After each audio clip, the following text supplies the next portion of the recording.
आज मैं आपको आयुर्वेद और योग की मदद से वजन कम करना नहीं बल्कि पेट कम करना सिखाऊंगा। कई लोगों का वजन सही होता है लेकिन पेट जो होता है ये बढ़ा हुआ होता है और कई नुस्खे कई उपचार की पद्धतियां उन्होंने अपनाई लेकिन पेट अंदर नहीं जाता। इसको आज समझते हैं कि कैसे पेट अंदर जाएगा। दरअसल पेट का बढ़ना दो तीन चीज़ों का लक्षण है, इशारा है। एक, आपके पेट में हवा रहती है जिस वजह से पेट फूलने लगा है और उसे पहले कम करना पड़ेगा। दूसरी बात, आप जो भी खाना खाते हैं या तो खाने के साथ लिक्विड ज़्यादा लेते हैं या फिर खाना ज़्यादा खाते हैं। कई लोग खाने के साथ पानी लेते हैं, होता यह है कि पेट उससे भी फूलता है। कई लोग ब्रेड खाते हैं, भले ही वो कहते हैं फिर कि ये आटा ब्रेड है, लेकिन जो चीज़ें पेट में जाकर फूलती हैं वो पेट को बड़ा करती हैं। इसी के साथ कुछ लोग देर रात को खाते हैं और खा करके फिर लेट जाते हैं। ये सारी चीज़ें जो मैं आपको 3-4 बता रहा हूँ, इन सब का जोर पड़ता है पेट पर। एक और जो छोटी सी बात आप कभी नोट करें या ना करें जो पेट बढ़ाती है वो ये है कि आप रात को पनीर खाना, रात को सफ़ेद चना खाना, रात को भारी चीज़ें खाना, जो कि अच्छी बात नहीं है। पनीर खाइए, जमकर खाइए, भगवान ने खाने के लिए चीज़ें बनाई हैं, आप लोगों का हक है, आपका जीवन है, लेकिन कब क्या खाना क्या नहीं खाना ये पता हो तो ज़िंदगी बड़ी सुखद है, खुशी से निकलती है। मेरे कई बार मुझे कई लोग बोलते हैं आप ये भी खा लीजिए, ये भी खा लीजिए। मैं उनको बोलता हूँ कल की सुबह भी चढ़नी है। अगर जीवन मिलेगा, जीवन आगे हमें मिलता है तो ज़रूर खाएंगे। इसमें क्या हम जल्दबाजी क्या करें। खैर, मैं अपनी बात पर आता हूँ। ये 3-4 गलतियों को आपने कैसे सुधारना है ये अंत में बताऊँगा। पहले मैं वजन घटाने के लिए आपको आयुर्वेदिक उपचार बता देता हूँ। पेट का जो फैट है उसे अगर बर्न करना है तो सबसे पहले माइंड में रखिए कि पेट अकेला फैट से नहीं फूला, फैट से नहीं बढ़ा हुआ। आंतों में मल रुका और रुकता गया और रुकने की रूटीन बन गई। ऐसा नहीं है कि आपको पेट साफ नहीं होता, आप कहेंगे मेरा तो पेट रोज साफ होता है, लेकिन एक स्टॉक पेट अपने अंदर रख लेता है, आंतें अपने अंदर रख लेती हैं मल का। एक स्टॉक बाहर फेंक देती हैं, एक स्टॉक आप ऊपर से खाते हैं। जबकि होना ये चाहिए एक आपने खाया और पचा और निकल गया, अगले दिन नया। वो होता नहीं, बीच में एक लॉट जो है वो स्टॉक अंदर स्टोर होने लग जाता है मल का, क्योंकि 20-25 मीटर के आसपास की आंतें होती हैं तो बहुत लंबी सी, तो इसमें काफ़ी आसार होते हैं कि कुछ ना कुछ रुकेगा। जिन लोगों का पेरिस्टालसिस मूवमेंट कमज़ोर है, जो मसल्स को काम पे नहीं लगाते, जिनके मसल्स धीरे समय के साथ साथ ढिलक जाते हैं, लटक जाते हैं, इतने मजबूत नहीं रहते, तो उनका खाना पेट में रुकता है और फिर बस वहीं से शुरुआत होती है पेट के बढ़ने की। मैंने एक व्यक्ति को करौंदा दिया, शायद कई लोगों ने खाया होगा, खट्टा सा होता है, तो मैंने उसको बोला लीजिए खाइए। तो उसने कहा कि ये ऐसे ही खा लूँ। मैंने कहा खा लो, खट्टा सा है। बोले इसका तो लोग अचार बनाते हैं, सब्जी बनाते हैं। मैंने कहा नहीं, ऐसे ही खा लो, कोई बात नहीं। प्रसाद के तौर पे दिया, उसने खा लिया। अगले दिन मुझे आकर कंप्लेन करने लगा मेरे को तो इतना मल निकला, इतना पेट साफ हुआ कि जितना मैंने खाया भी नहीं था, आपने तो मेरे को क्या दे दिया कल। बड़ा परेशान रहा मैं। तो मैंने उसको बिठा करके बताया कि तुम्हारा पेट देखो कितना बाहर है, इसका मतलब कि तुम्हारे पेट में ये चीज़ है, कमी है। तो अगर आयुर्वेद की किसी चीज़ ने या नेचुरल डाइट की किसी चीज़ ने तुम्हारा पेट खुलकर साफ किया है तो उसे तुम बीमारी या फिर तकलीफ का नाम मत दो, क्योंकि एक आध बार ज़्यादातर पेट दस्त लगता है कभी कभार, ये अच्छी बात होती है। आयुर्वेद कहता है ये बहुत अच्छी बात है, आपको खुश होना चाहिए, मिठाई बांटनी चाहिए। मेरे अपने बात इसको जोड़ रहा हूँ आपके इस बात के साथ कि आपको मिठाई बांटनी चाहिए। तो लोग क्या करते हैं, डर जाते हैं। एक दस्त आया, 2 दस्त आए, 1-2 दस्त कभी आ जाते हैं, तो उसमें क्या करना चाहिए, परहेज करना चाहिए, कुछ ना खाएं, ताज़ा ठंडा पानी पी लें, नारियल पानी, नींबू पानी पी लें। ज़्यादा भूख लगे तो मूंग का सूप ले लें, खिचड़ी ले लें, दही फेंट कर ले लें। लेकिन लोग ऐसा करते नहीं हैं। लोग क्या करते हैं, डर जाते हैं, तुरंत दवाई खाते हैं कि कहीं गड़बड़ ना हो जाए, मुझे तो लूज मोशंस लग गए। मैंने उसको बताया कि अगर इतना तुमने खाना खाया नहीं और फिर भी मल निकला, इसका मतलब अंदर था, बोला हाँ ये तो बात सोची नहीं।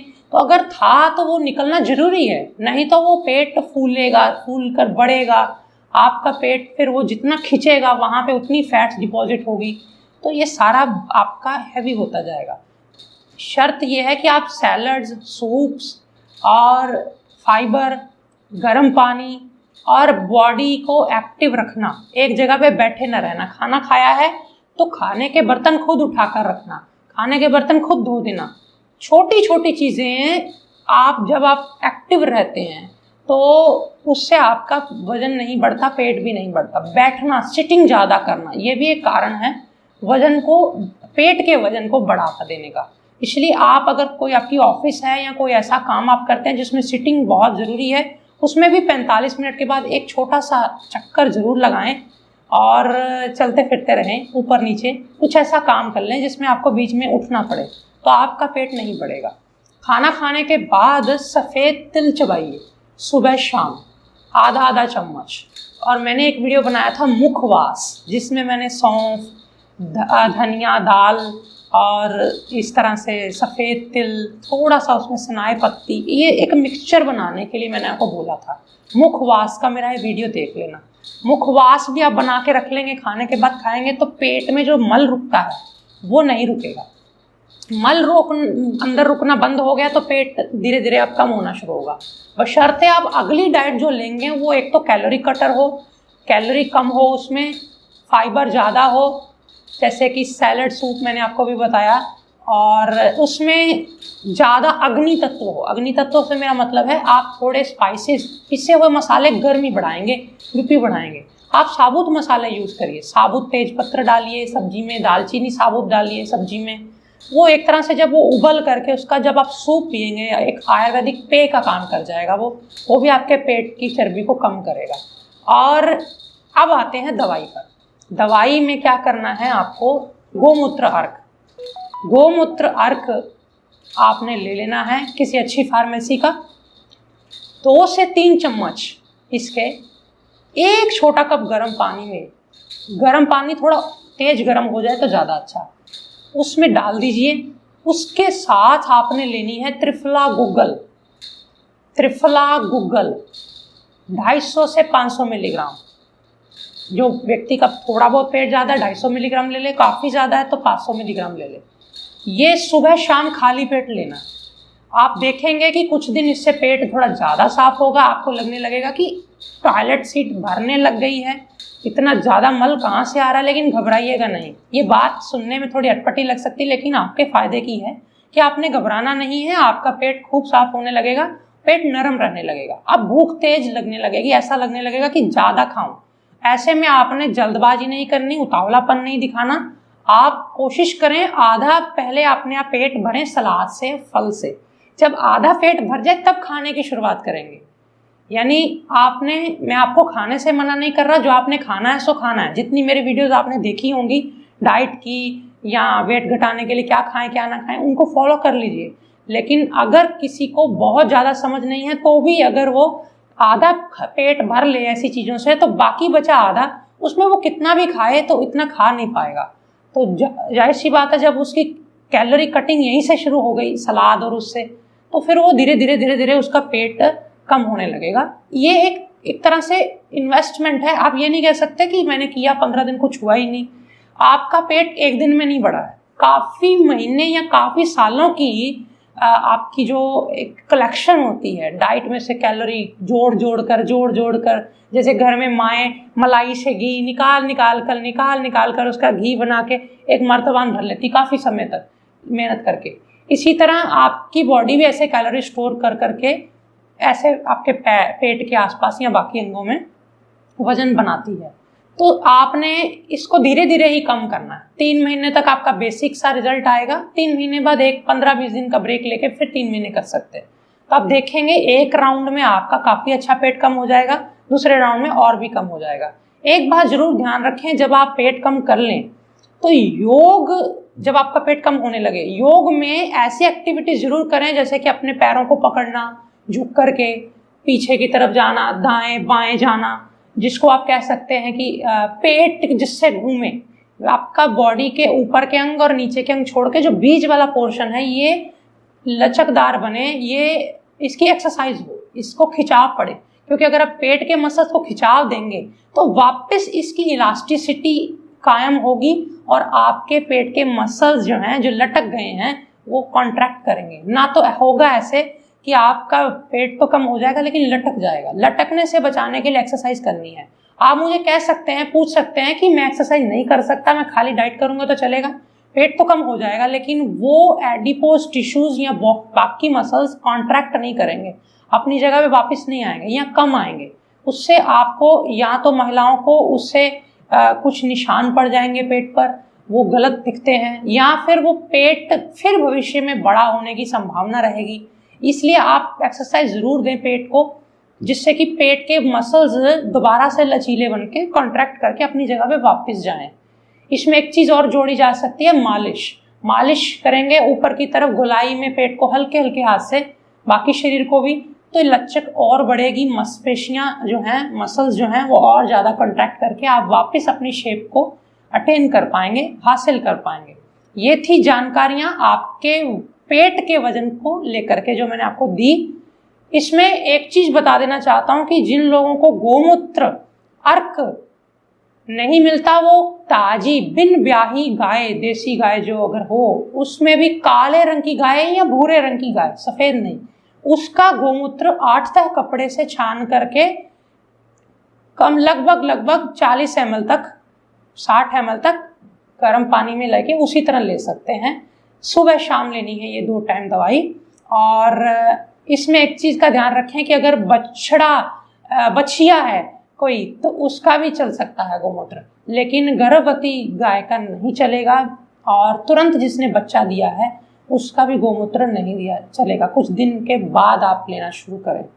और मैं आपको एक और गाइड कर देना चाहता हूँ चीज़, कि सारी चीज़ें कर ली, पेशेंस ज़रूर रखिएगा, फीडबैक ज़रूर दीजिएगा, कोई कमी आए बताइएगा, मैं आने वाले समय में और गाइड करूँगा, क्योंकि यात्रा जीवन की चलती रहती है, कहीं रुक नहीं जाती, उतार चढ़ाव आते रहेंगे, कमियां भी आएंगी, फायदे भी होंगे, लेकिन आपने अपनी हिम्मत बनाए रखनी है। मैं आपके साथ हूँ।